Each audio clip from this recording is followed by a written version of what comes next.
வணக்கம் ஃப்ரெண்ட்ஸ். லட்சுமி அவர்கள் எழுதிய பெண்மனம், அத்தியாயம் 30. சந்திரா கண்களை விழித்து பார்த்தாள். கருணையின் வடிவம் போன்ற காமாட்சி அம்மாள் ஏக்கம் மிகுந்தவளாய் தன்னையே பார்த்து கொண்டிருந்ததை உணர்ந்தாள். தான் தன் அறையில் படித்திருப்பதையும் பக்கத்தில் மாமியார் கவலையுடன் உட்கார்ந்திருப்பதையும் அவள் புத்தி கிரகித்து கொண்டது. மேலே யோசனை செய்த அவள் மூளையில் எல்லா சம்பவங்களும் ஞாபகத்திற்கு வந்தன. ஜெகநாதன் கைது செய்யப்பட்டான் என்ற அந்த பயங்கரமான வார்த்தைகள் கனவல்ல, உண்மையே என அவள் மனம் எடுத்து கூறியது. படுக்கையை நின்று சற்றென்று எழுந்து உட்கார்ந்த அவளை பார்த்த காமாட்சி அம்மாள், சந்திரா படுத்துக்கோ, ராத்திரி முழுவதும் தூங்க வேண்டும் என்று டாக்டர் சொல்லியிருக்கிறார் என்று பரிவுடன் சொன்னாள். அம்மா, இப்போ மணி என்ன என ஆவலுடன் கேட்டாள் சந்திரா. மணி 3 இருக்கும் என்று காமாட்சி அம்மாள் கூறியதை கேட்ட சந்திரா திடுக்கிட்டாள். 3 மணி வரை தூங்கியிருக்கிறோமே என்று வெட்கம். காதல் கணவன் காராகிரகத்தில் அவதிப்பட்டு கொண்டு மனவேதனையுடன் என்ன செய்கிறானோ என்று கொஞ்சமும் கவலைப்படாமல் தூக்கம் வந்து தன்னை கவ்விக்கொண்டதே என தன்னையே நொந்து கொண்டவள், அம்மா, அவரை நிஜமாகவே அரெஸ்ட் பண்ணிட்டாளா என கேட்டாள். துக்கத்தினால் அவள் தொண்டை கம்மியது. ஆமாம், நிஜம்தான் என்றாள் மாமியார். 7 வருஷம் ஜெயில் வாசம் கிடைக்கும் என்று அப்பா சொன்னாரே.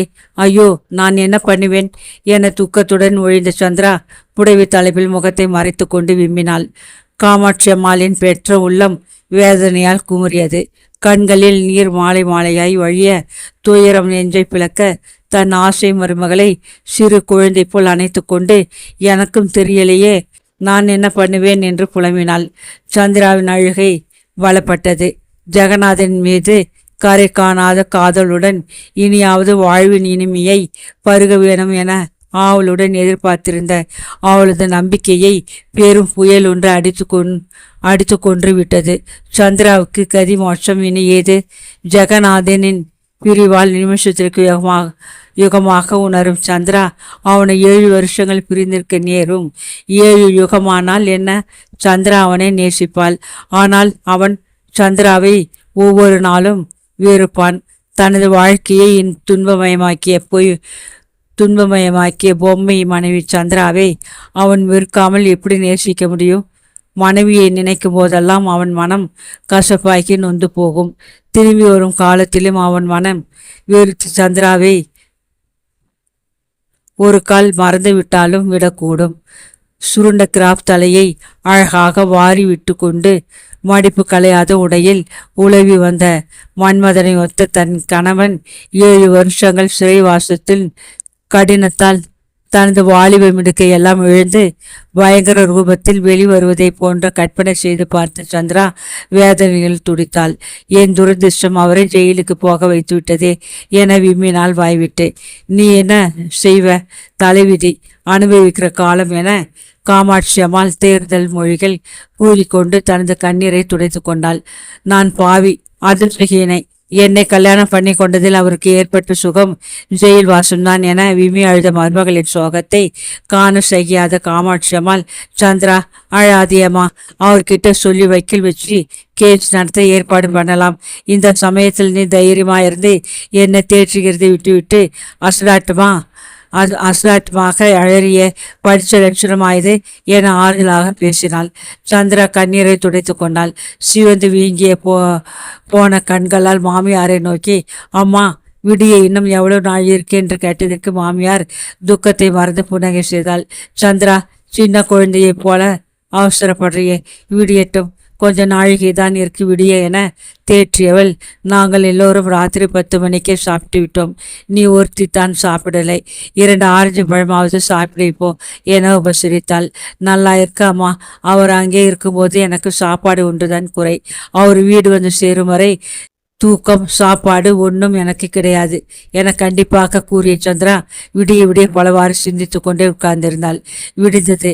கடைசியில் சீக்கிரம் ஸ்நானம் செய்துவிட்டு ஈரக்கூந்தலை அள்ளி முடிந்து கொண்டு சந்திரா அவசரமாக கீழே மாமியிடம் ஓடி வந்தாள். காஃபியை அறிந்து கொண்டே யோசனையில் ஆழ்ந்திருந்த நாகராஜ் ஐயர் பக்கத்தில் காமாட்சி அம்மாள் கவலையுடன் நிற்பதையும் பாலகிருஷ்ணன் அப்பாவின் அருகில் வீழ்த்து கொண்டிருப்பதையும் உள்வாய்ப்படி அருகில் அலைமேலு சாய்ந்து கொண்டு நிற்பதையும் கண்ட சந்திரா அவர்கள் யாவரும் ஏதோ பேசிக் கொண்டிருக்கிறார்கள் என யூகித்தாள். தன் மாமனார் முன்னிலையில் வந்து நிற்க கூசி அவள் தலைமறைவாக சுவர் ஓரத்தில் மறைந்து கொண்டாள். சந்திராவின் வெளிர் முகத்தை நிமிர்ந்து பார்த்த காமாட்சி அம்மாள் வாயை திறந்து, கொஞ்சம் வந்த பொண்ணுக்காகவது மனசு வைக்கப்படாதா நீங்கள் என கெஞ்சி கேட்டாள். மனசை நான் திடப்படுத்தி கொண்டு விட்டேன். யாருக்கும் நான் இறங்கப் போவதில்லை. தடிப்பயல், அவனுக்கு நான் கொடுத்த செல்வாக்கு என்ன, கௌரவம் என்ன, எண்ணத்தில் குறை வச்சேன். வெளிநாட்டுக்கு போய் படிக்கணும்னு அனுப்பினேன். அங்கே ஒரு பெரிய வம்பை விலைக்கு வாங்கிட்டு வந்தான். அதிலிருந்து தப்பிக்க வைக்க 6 லட்சம் செலவு செய்தேன். தொலைறான்ட்டு கம்பெனியிலே உயர்ந்த பதவியை கொடுத்தேன். அந்த காவாலி பயல் நாகலிங்கத்தோடு சேர்ந்து பணம் கையாட கத்துண்டான். நம் பிள்ளையானால் என்ன, திருடினால் குற்றமில்லையா? திருட்டினாய், ஜெயிலிலிருந்து 7 வருஷம் கூழ் சாப்பிட்டு கல் உடைத்து புத்தி வரட்டும். நான் இந்த கேஸ் விஷயமாக ஒரு வக்கீலையும் போய் பார்க்க போகிறதில்லை. நான் வைராக்கியம் வச்சுட்டேன். ஜெகநாதனுக்காக இனிமேலே ஒரு செப்பு தம்படி கூட செலவழிக்க மாட்டேன் என்று அவர் போட்ட கூச்சலை கேட்டு யாவரும் திக்பிரமை அடைந்து விட்டனர். மாமனாரின் வார்த்தைகள் சந்திராவின் நடுங்க செய்தன. தன் கணவனை தப்பி வைக்க அவர் உதவி செய்ய மாட்டார் என கலங்கிய அவள் கண்களில் பொங்கிய நீரையும் உள்ளத்தில் கொதித்தெழுந்த துக்கத்தையும் உதட்டை கடித்து அடக்கி கொண்டாள். இனிமேல் அவள் வகை தெரியாத பேதை பெண்ணை போல் கண்ணீரை உகுக்கப் போவதில்லை. வீடென்று மாடி பக்கம் சென்ற சந்திரா தனது பீரோவை திறந்தாள். கண்ணை கவரும் வைர மாலையையும் மற்ற விலை உயர்ந்த தனது நகைகள் எல்லாவற்றையும் எடுத்து வாரி ஒரு சிறு தோல் பெட்டிக்குள் போட்டுக்கொண்டாள். ஜெகநாதன் அளித்த பரிசான வைர மோதிரத்தை மட்டும் கயிற்று அவளுக்கு மனம் வரவில்லை. கைப்பெட்டியுடன் மாடிய நின்றும் இறங்கிய அவள் மாமனார் முதலியவர்கள் உட்கார்ந்திருந்த முன்புற ஹால் பக்கம் வந்து சற்று தயகிவிட்டு, டிரைவர், கார் ரெடியா, கொண்டு வா சீக்கிரம் என வாயிற்புறம் நோக்கி உறக்க கூப்பிட்டாள். அம்மா, கொண்டு வரேன் என பரிவாக கூறிவிட்டு வெளியே ஓடினான் டிரைவர். கார் எண்ணத்திற்கு என்று அதிகார தோரணையில் கேட்ட நாகராஜயர் மருமகளை திரும்பி பார்த்தார். வக்கீல் வீட்டுக்கு போக என மிடுக்காக எதிர்பாராத தைரியத்தோடு பதிலளித்தாள் சந்திரா. பிறகு கைப்பிட்டியுடன் தன் துணிச்சலான செய்கையை கண்டு ஆச்சரியத்தினால் வாயடித்து நிற்கும் மாமனார், மைத்துனன், ஓரக்தி, மாமியார் முதலிய எல்லோர் முன்னிலையிலும் வெளியே நோக்கி நடந்தாள். அத்தியாயம் 31. வக்கீல் பீமசேன ஐயர் தமது மனைவியுடன் தரிகித்து கொண்டிருந்தார். இதோ பார், ஆபீஸ் அறையிலே வந்து கத்திண்டு நிற்காதே, உள்ளே போ. என் கட்சிக்காரர் யாராவது வருவா, அப்புறம் வந்து பேசுகிறேன் உன் விஷயத்தையெல்லாம் என்று சுல்லென்னு விழுந்தார் மனைவி மீது. ஏன் காலங்கத்தாலே இப்படி நாயாட்டமா வல்லுன்னு விழுறேன்? வாசல்ல வந்து வரிசையாக கார்களோடு உங்க மூஞ்சியை பார்க்கறது கட்சிக்காரா நிகராலாக்கும் என இடித்த பதிலுக்கு பானம் தொடுத்தால் அவருடைய சகதர்மணி. மறு நிமிஷம் சர்ச்சையலாக சொல்லி வைத்தாற்போல் கார் ஒன்று வாசலில் வந்து நிற்பதை கண்ட பீமசேன ஐயர் வியப்பு மிக்கவராய் ஆனந்தத்துடன் தமது மனைவியை பார்த்து, போ உள்ளே, யாரோ வந்துட்டு இருக்கா, என்னை பார்க்க என உத்தரவிட்டார். உங்களையும் பார்க்க வராளே, அந்த பிரகஸ்பதிகளை சொல்லுங்க என்று முகத்தை வலித்தபடி அந்த புறமாகிய சமையலருக்குள் ஓடி மறைந்தாள் தர்மபத்தினி. கையிலே தோல் பெட்டியுடன் உள்ளே நுழைந்த சந்திராவை கண்ட பீமசேன ஐயர் ஆச்சரியத்துடன், வாருங்கள், உட்காருங்கள் என உபசரித்தார். நான் தான் மிஸ்ஸஸ் சந்திரா ஜெகநாதன். என் கணவர் விஷயமாக உங்களை பார்த்து போக வந்திருக்கிறேன் என ஆரம்பித்தாள் சந்திரா. ஆமாம், இன்று காலை பேப்பரில் படித்து பார்த்தேன், ஜெகநாதன் கைது செய்யப்பட்ட விஷயத்தை என்று வக்கீல் எழுந்தார். ஆமாம், அவர் செய்திருக்கும் குற்றத்திற்கு தண்டனை என கிடைக்கும். அவரை ஜாமீனில் விடுவிக்க முடியுமா? அப்படி விடுவிக்க என்ன முயற்சிகள் செய்ய வேண்டும்? மேலே கேஸ் நடத்த செலவு என்ன ஆனாலும் சரி, தகுந்த பெரிய வக்கீல்களை தாங்களே தேடி அவரை மீட்க வழி செய்ய வேண்டும் என மூச்சு விடாமல் கூறி முடிப்பதற்குள் அவள் குரல் தழுதழுத்து விட்டது. தமக்கெதிரே அழகே உருக்கொண்டு உட்கார்ந்திருந்த சந்திராவை வக்கீல் ஓரக்கண்ணால் நன்றாக கவனித்து கொண்டார்.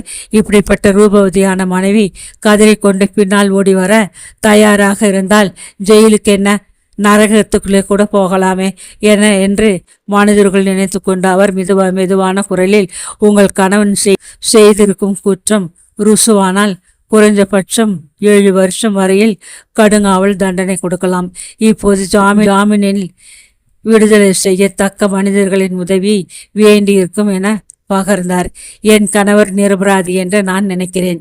அவரை பற்றி பலர் பலவிதமாக சொன்னாலும் அவர் குற்றமற்றவர் என்பது எனக்கு தெரியும். இந்த கேஸ் முழுவதும் நானே தான் நடத்த உத்தேசித்திருக்கிறேன். இது விஷயமாக அவர் தகப்பனார் தமது பிள்ளையின் மீது கொண்டிருக்கும் மனஸ்தாபத்தினால் உதவி செய்ய மறுத்துவிட்டார். கேஸ் நடத்த குறைந்தபட்சம் பணம் எவ்வளவு தேவை என்று சொன்னீர்களானால் என மேலே பேசாமல் நிறுத்தினார் சந்திரா. வக்கீல் தொண்டையை கணித்து கொண்டார். இது ஒரு சிக்கலான கேஸ். அதனால் பெரிய வக்கீலை கொண்டு வந்து கேஸ் நடத்த ஏற்பாடு செய்ய வேண்டும். எனக்கு தெரிந்த வக்கீல்களில் கிருஷ்ணமாச்சாரி மிக்க கீர்த்தி பெற்றவர்.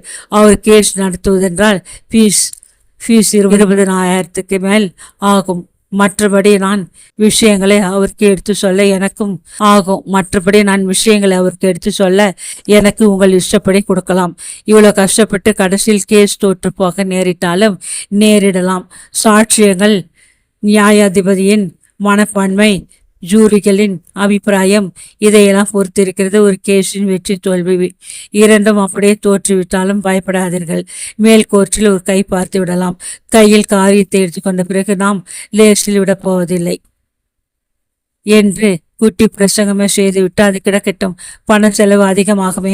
உங்களுக்கு மாமனார் உதவி செய்யாவிட்டால் என்று தயங்கினார் வக்கீல். சந்திராவின் உதடுகளில் ஒரு இகழ்ச்சி புன்னகை தோன்றியது. கையில் இருந்த பெட்டியை சட்டென திறந்து வக்கீல் முன் நீட்டி, இவைகள் என்ன மதிப்பிருக்கும் என்று கேட்டால் அலட்சியமாக. வக்கீல் தமது கண்களை அகல விரித்து நோக்கினார். அவரால் நம்ப முடியவில்லை. கண்களை பறிக்கும் நீல ஒளி வீசும் வைர மாலையும் வளையல்களும் முத்துக்கள் இழைத்த நகைகளும் தங்கத்தினால் ஆன செய்த கெட்டி நகைகளும் அதில் இருந்தன. நன்றாக ஆராய்ந்து பார்த்த அவர், அம்மா, நகைகள் குடும்பத்தின் பரம்பரை சொத்து. அவைகளை விற்காதீர்கள். அவசரப்பட்டு கொண்டு எனக்கு தெரிந்த மார்வாடியிடம் உங்களை அழைத்து போகிறேன். முதலில் அடமானம் வைத்து பணம் வாங்குவோம். 80,000 வரை இதற்கு கிடைக்கும். கேஸ் நடத்துவோம். போதாவிட்டால் பிறகு சில நகைகளை விற்கலாம் என்றார். சரி, உடனே என்னுடன் புறப்படுங்கள் மார்வாடி வீட்டிற்கு என்று சந்திரா கூறியதும் வக்கீல் கிளம்பினார். வக்கீல் சந்திராவுக்கு வேண்டிய உதவிகளை செய்துவிட்டு பகல் வேலைக்கு மிக்க பசியுடன் வீடு நோக்கி வந்தவர் வீட்டிற்குள் காலை வைத்ததும், ஆமாம், காலங்கர்த்தாலே சாப்பிடாமல் போனவர் உங்களுக்காக காத்து பசியினால் துடிச்சு போயிட்டேன் என்று சகதர்மனி கோபத்துடன் கத்தினாள். வக்கீல் தமது கோட்டு பைக்குள் கையை விட்டு ஒரு 10 ரூபாய் நோட்டுகளை எடுத்து அவள் முன் நீட்டி, இதோ பார், நான் சும்மா உலாவ போகவில்லை. பணம்னு அரிக்கிறியே, இந்தா வச்சு தொலைச்சிக்கோ என குஷிமிக்கவராய் அவள் கையில் கொடுத்தார். வக்கீலின் மனைவி ஒரு மோகன சிரிப்பு சிரித்தாள். ஆமாம், வைரக்கல் பேசி வேணும்னு 4 வருஷமா அடிச்சுக்கிறேன். இந்த கேஸில் வரும் பணத்திலாவது எனக்கு வாங்கி தந்துடுவோ என்று கொஞ்சினாள். இந்த கேஸ் ஒரு விசித்திரமான கேஸ் தெரியுமா? வைர பேசுறின்னுட்டு என்னை பிடுங்கி திங்கிறியே. இந்த கேஸ் விஷயமா வந்த அம்மாள் தன் புருஷனுக்காக தன் சகல நகைகளையும் விற்க துணிஞ்சிட்டா. நீ அவளாயிருந்தா நான் ஜெயிலில் இருந்தா அந்த கண்ணை பறிக்கும் வைரங்களை விட உனக்கு மனசு வருமா என்று பரிகாசமாக கேட்டார் அவர். தர்மபத்தினின் கண்களில் கோபக்கனல் கொழுந்து விட்டெறிந்தது. ஐயோ, போறது பாருங்க உங்க புத்தி. நாம் நன்றாயிருக்கணும். பொண்டாட்டிக்கு விதவிதமாக நகைகள் செய்து போடணும்ட்டு ஆசை இல்லாவிட்டாலும் ஜெயிலுக்கு போகணும். மனைவி தாலி வரை விற்று தன்னை தப்பு வைக்கணும்னு துர்புத்தி உங்களுக்கு. ஏனோ தூ ஷை என இகழ்ச்சியாக கூறிவிட்டு அவள் முகத்தை திருப்பி கொண்டாள். இதுதானே உங்ககிட்ட எனக்கு பிடிக்கிறதில்லை. விளையாட்டுக்கு கூட ஒன்றுமே சொல்லக்கூடாதா? உடனே கோபம். நகைத்தான பிரமாதம். இந்த கேஸ் நடக்கட்டும். உன்னை நான் வைரக்கூடாக அடிச்சு போடுறேன், பார்த்துக்கோ. இதோ பார், இதை எடுத்து உள்ளே வை. இந்த பணம் உனக்குத்தான் என சரசமாக மனைவி அருகில் வைத்தார். தர்மபத்தினி பதிலுக்கு புன்னகை பூத்தாள். அதே சமயம் அம்புஜத்தின் வீட்டை நோக்கி காரை செலுத்தும்படி கூறிய சந்திராவின் உள்ளத்தில் அலையாக சிந்தனைகள் எழுந்து கொண்டிருந்தன. வாழ்நாளிலே இதுவரை அவள் பட்ட கஷ்டங்களுக்கு பிராண சிநேகிதான அம்புஜம் இருந்தும் கூட சந்திரா உதவியொன்றும் அவளிடம் வேண்டியதே இல்லை. பிறர் தெய்வ நாடக்கூடாது என்ற கர்வ மனப்பான்மை அவளுக்கும் சிநேகிதிக்கும் நடுவில் என்றும் வந்து நிற்கும். இன்று சந்திரா அமுஜத்தின் தயையின் வேண்டி தன் கர்வத்தை காற்றில் பறக்கவிட்டு போகிறாள். ஜெகநாதனின் ஜாமீன் விடுதலுக்காக ராமநாதன் உதவி செய்ய வேண்டும் என்று அம்புஜத்தின் தயவை வேண்ட போகிறாள். சந்திராவின் மனத்திற்கே மிகவும் சங்கோஜமாயிருந்தது இந்த செய்கை. ஆனால் ஜெகநாதனின் கதி என்ன? அவனுக்காக தன் கர்வம், பணம், உயிர், ஆவி சகலத்தையும் தியாகம் செய்ய அவள் இன்று தயார். சந்திரா இன்று ஒரு புதுமை பெண்.